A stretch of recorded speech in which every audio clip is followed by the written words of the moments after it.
Kokila berkata kepada Gopi, "Aku akan memberitahu Ahem dan meminta Ahem untuk mengeluarkanmu dari sekolah. Mulai besok, kamu tidak akan pergi ke sekolah lagi." Hetal dan Gopi kaget. Rasi merasa senang. Gopi menangis dengan putus asa. Kokila berkata, "Gopi, sekarang pergi dari hadapanku, karena aku tidak ingin melihat wajahmu lagi." Gopi menangis sedih menatap Kokila. Kokila berteriak pada Gopi untuk pergi. Hetal merasa tidak berdaya. Gopi berjalan pergi dengan sedih. Kemudian Gopi berbalik untuk melihat Kokila. Kokila membuang muka karena tidak ingin melihat wajah Gopi. Gopi berjalan pergi. Rasi tersenyum bahagia. Gopi masuk ke kamarnya dengan sedih.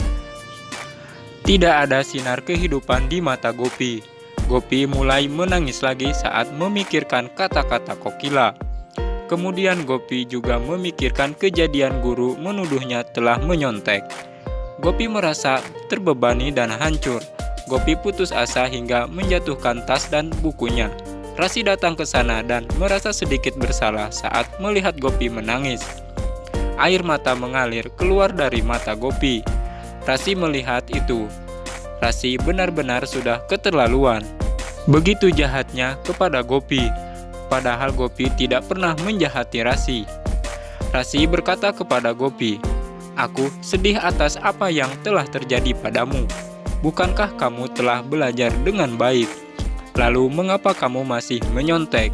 Gopi menjawab, "Rasi, jimat yang kamu tulis untukku di bagian belakang kertas itu ada jawaban. Dan guru telah melihat kertas itu. Jadi guru mengira aku menyontek. Aku tidak tahu mengapa ada jawaban di belakang kertas itu." Rasi mencoba menutupi kejahatannya. Rasi berkata dengan marah, "Gopi, aku menulis jimat untukmu agar kau beruntung.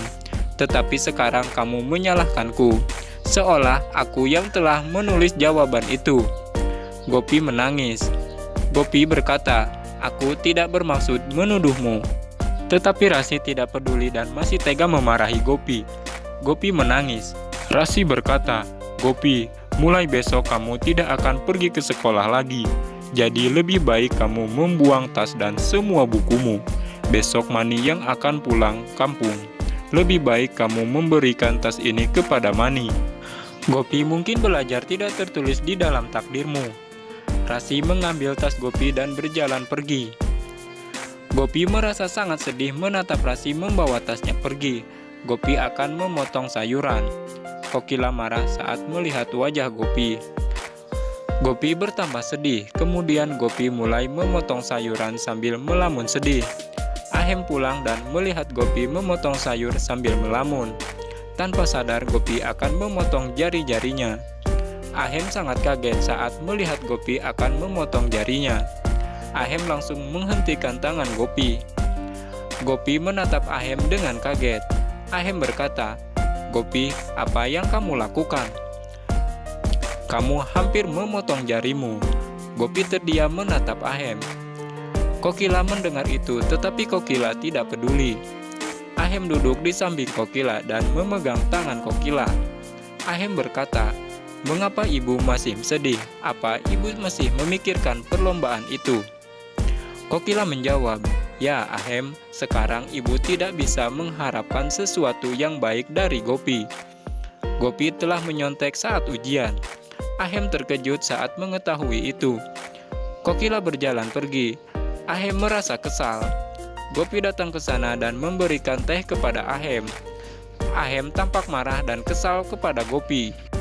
Gopi menatap Ahem. Ahem mengambil teh dari Gopi. Gopi berjalan pergi dengan sedih. Ahem merasa sangat kesal dan marah kepada Gopi. Rasi berbicara dengan Urmila dan menceritakan semuanya kepada Urmila. "Aku telah berhasil menjebak Gopi, sehingga Gopi dituduh menyontek." Lalu Bibi Kokila memarahi Gopi. Sekarang Bibi Kokila tidak mengizinkan Gopi untuk pergi ke sekolah lagi. Urmila merasa sangat senang. Urmila meminta Rasi untuk menceritakan berita baik setiap hari. Rasi juga merasa sangat senang. Di malam hari, Ahem tidur. Gopi masih menangis karena memikirkan kata-kata Rasi. Gopi bangkit dan menatap Ahem sedang tidur. Gopi menangis lagi. Kemudian Gopi menatap buku-bukunya. Gopi mengambil dan melihat bukunya. Gopi dengan sedih sambil memeluk buku-bukunya.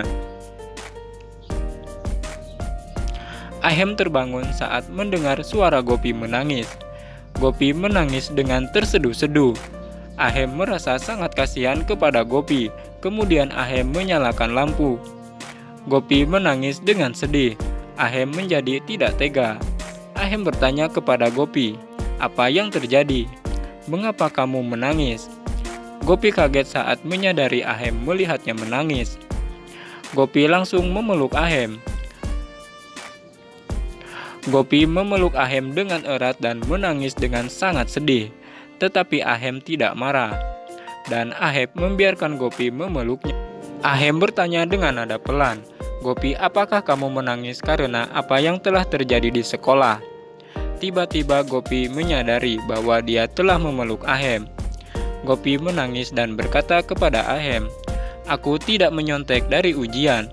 Aku ingin belajar dan aku tidak ingin lulus dengan cara yang salah. Aku tidak ingin kapan aku menulis jawaban di belakang kertas jimat itu." Ahem merasa sangat sedih dan kasihan kepada Gopi. Berarti sekarang hati Ahem sudah melunak dan tidak seperti batu lagi. Ahem percaya kepada kata-kata Gopi. Lalu Ahem berkata, "Gopi, jangan menangis lagi. Ini sudah larut malam. Sekarang tidurlah. Besok kita akan memikirkan solusinya. Jangan khawatir, aku akan melakukan sesuatu." Gopi berkata, "Tapi ibu marah padaku." Ahem menghentikan Gopi. Ahem berkata dengan pelan, "Gopi, sekarang kamu harus tidur." Ahem mematikan lampu dan tidur kembali. Gopi menatap Ahem dengan penuh dilema.